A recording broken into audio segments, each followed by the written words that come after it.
자, 오늘이 딱 윤석열 대통령, 윤석열 정부 취임 6개월이 되는 날입니다. 6개월 국민들이 윤 대통령에게 준 성적, 점수는 몇 점일까요? 국정수행 평가 3사 통한 여론조사 결과인데요. 자, 일단 MBC가 긍정평가가 33.4로 아이러니컬하게 제일 높네요. 부정평가는 59.7, KBS는 30.7, 30.1 긍정, 64.9 부정이고요. SBS가 가장 낮습니다. 긍정평가 28.7, 63.5가 부정평가였습니다. 네, 글쎄요.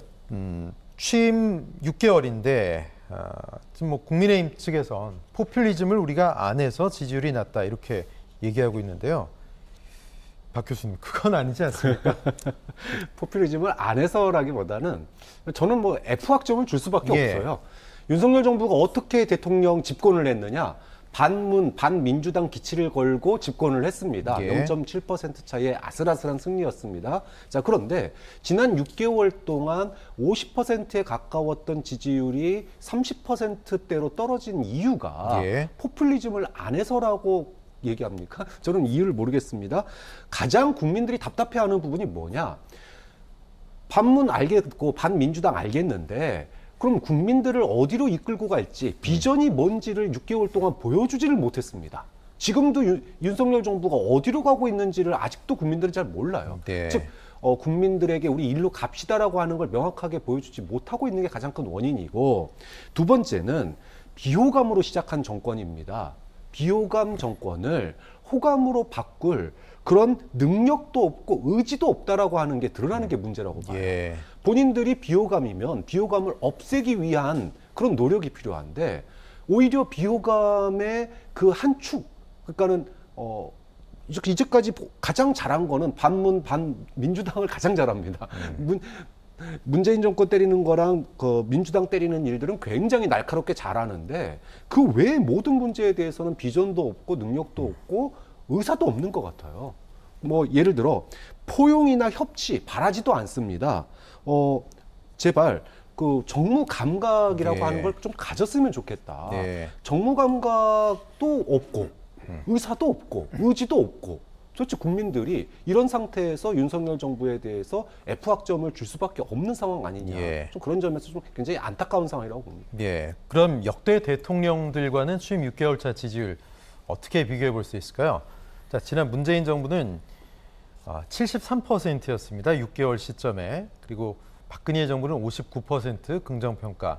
자, 이명박 전 대통령 24%, 당시에 미국산 소고기 광우병 파동이 있었죠. 가장 낮았고, 그리고 고 노무현 전 대통령 시절에도 경제, 노동 분야에서 마찰, 불만 때문에 상당히 지지율이 초반에 많이 빠졌었습니다. DJ 56, 그리고 YS 때 83%, 그때 가장 높았었죠. 자, 6개월 때 노무현 전 대통령, 이명박 전 대통령 시절에 굉장히 낮았는데 역시 지금도 20%대 또는 30%대 초반입니다. 그때와 비교해서는 어떻습니까? 상황은 좀 많이 달라 보이는데요. 예, 다르죠. 다른데 저도 굳이 평가를 하자면 한계가 명확했다라고 네. 혹평을 할 수밖에 없을 것 같습니다. 검사 출신이다 보니까 여타의 역대 대통령들이 가지고 있는 정치적인 경험 예. 이런 것들이 굉장히 부족했죠.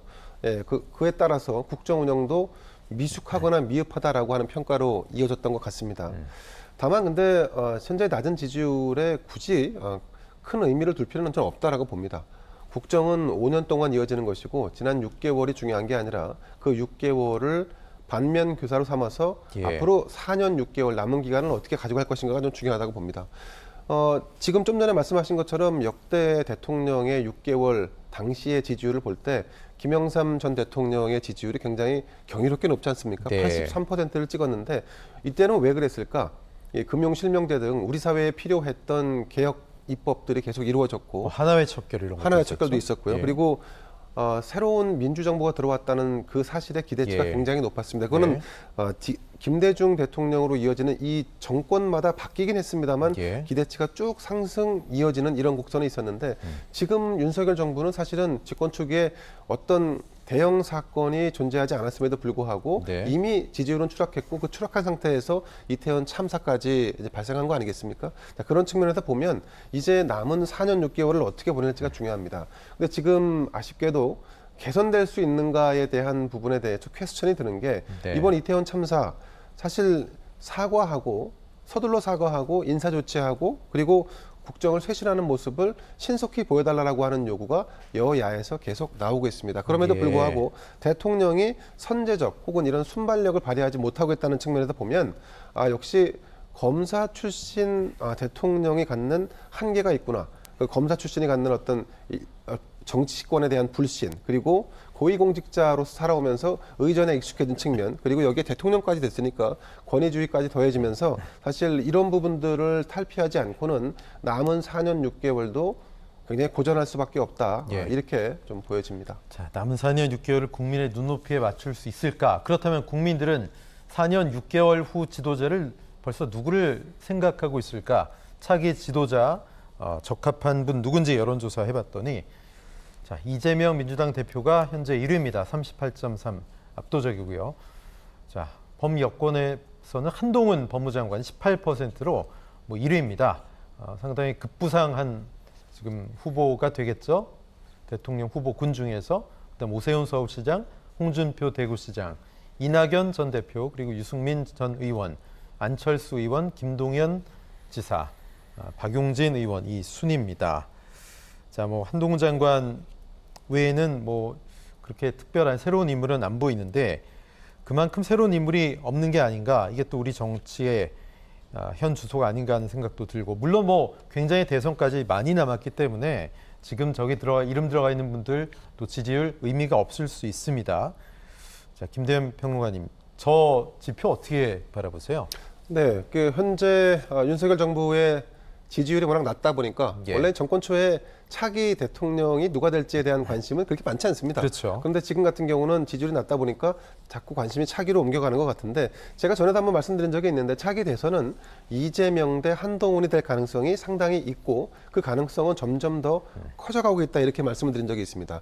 자, 그런데 정당의 어떤 그 상황은 좀 차치하고 이렇게 이제 두 사람이 부상하면서 팽팽해지면 팽팽해질수록 긴장도가 높고 쌍방간 주고받는 공세가 격화될 수밖에 없는데 이렇게 되면 어느 한쪽이 무너질 수도 있다. 지금 그런 조짐이 약간 보이는 게 이재명 민주당 대표 같은 경우는 대장동이라든가 가족사와 얽힌 문제 때문에 사실 발목이 잡혀 있는 상황이고 네. 그러면 한동훈 법무부 장관은 어떤가? 아직 정치권에 입문하지 않았기 때문에 검증을 거치지 않았다는 부분이 있고 예. 윤석열 정부의 성패에 따라서 앞으로 정치적인 진로가 결정된다는 측면에서 남아있는 부분이 있습니다. 다만 우리 사회가 지금 이제 여야의 민주당과 국민의힘, 진보다 보수로 이렇게 양분되어 있는 구조이기 때문에 저는 개인적으로 볼 때 2027년 대선에 민주당 후보는 이재명, 국민의힘 후보는 한동훈 이럴 가능성이 상당히 있고 신선함에서 한동훈, 노련함에서 네. 이재명이 우위를 보고 있는 상황인데 이 각축전은 앞으로 계속되지 않을까 싶습니다. 예. 박찬환 교수님 어떤 생각이십니까? 저런 지형 변화가 있을까요? 아니면 한동훈의 급부상 어떻게 보세요? 3년 전의 여론조사에서 네. 압도적인 1위는 이낙연 전 그랬죠. 총리였습니다. 예. 5년 단임 대통령제에서는 그 누구도 예상할 수 없는 상황이 펼쳐질 거다. 총선이 지나야 어느 정도 윤곽이 나올 거라고 네. 보고요. 지금의 이 구도는 앞으로 전 상당한 변화가 있을 거라고 예상을 합니다. 네, 그렇군요. 자, 그렇다면 여야의 지지세는 어떨까요? 여야 지지율도 보죠. 자, 40% 초반에서 각축을 하고 있는데 국민의힘이 근소하게 높았다가 지난 10월 4주에는 역전이 됐지만 다시 국민의힘이 41.8로 민주당의 40.3보다 정당 지지도가 조금 올라왔습니다. 네. 왔다 갔다 하고 있는데 이게 지금 대통령 지지율보다는 국민의힘 지지율이 높은 거고 대통령 지지율이 저렇게 낮으면 야당 민주당 지지율이 확 올라가야 되는데 그건 또 아니란 말이죠, 박 교수님. 네, 여야 지지율을 보면은 서로가 적대적 예. 공생의 지지율이다. 좋아서 지지하는 게 아니라 네. 상대방이 너무 미워서 지지하는 거죠.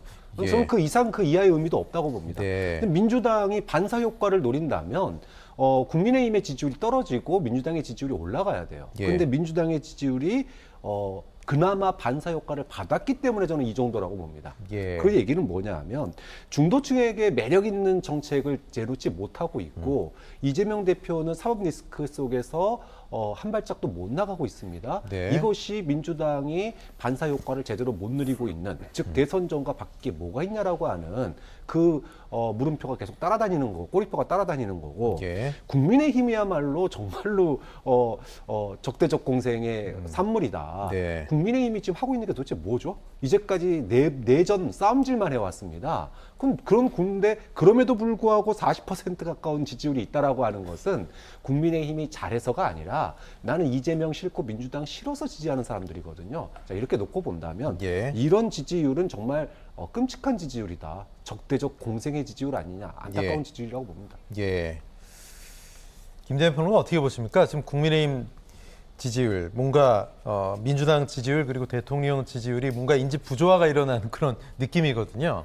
뭐 대통령 지지율과 정당 지지율이 같이 나란히 간 적이 아마 드물 겁니다. 네. 네. 대통령이 잘하면 정당이 안 보이게 되고 정당이 조금 낮다 싶으면 대통령이 또 안 보이게 되고 이런 뭐 측면이 네, 있으니까 네. 약간 상호 보완적으로 작용하면 좋지만 지금처럼 마이너스 요인으로 작용하는 경우들이 많았었습니다. 예. 근데 정당이 우리 정치가 지금 뭐 사류 아니겠습니까? 뭐 3류로 올라섰는지 모르겠습니다만 사류까지 가십니까? 이건희 전 고인이 되신 이건희 전 예, 회장이 예. 뭐 사류를 얘기했던 거 아니겠습니까? 네. 자, 근데 그러다 보니까 우리 정당이 잘했을 때 호평을 받는 것이 아니라 잘못한 게 없을 때 존재감이 미미할 때 그냥 사람들이 그래 그냥 뭐 이 당이 낫지 않겠나 뭐 이런 정도의 선택을 하는 것이 아닌가. 어쨌든 지금 정당 구조는 양당 그러니까 민주당과 국민의힘이 5대5로 지금 양분된 상황 아닙니까? 네. 과거 문재인 정부 때 보면 세월호와 또 탄핵 사태를 거치면서 어떻게 보면 약간 기울어져 있던 것이 이번 대선에서 윤석열 대통령 당선으로 인해서 강성한 이 어떤 진영층이 예. 딱딱하게 지금 형성돼 있고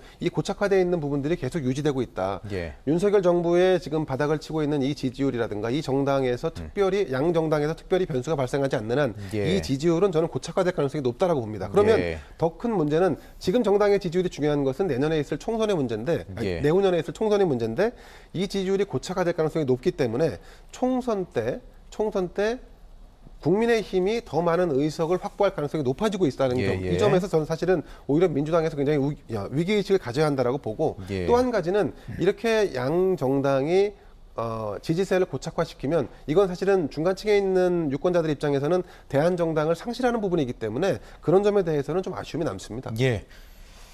취임 6개월 차 낮은 상태에 머물고 있는 윤석열 대통령의 지지율 해외 순방 후에 어떤 모습을 보여줄지 반등에 성공할지 지켜봐야 되겠습니다. 두 분과의 말씀 여기까지 나누겠습니다. 박정환 교수님, 김대현 평론가님 고맙습니다.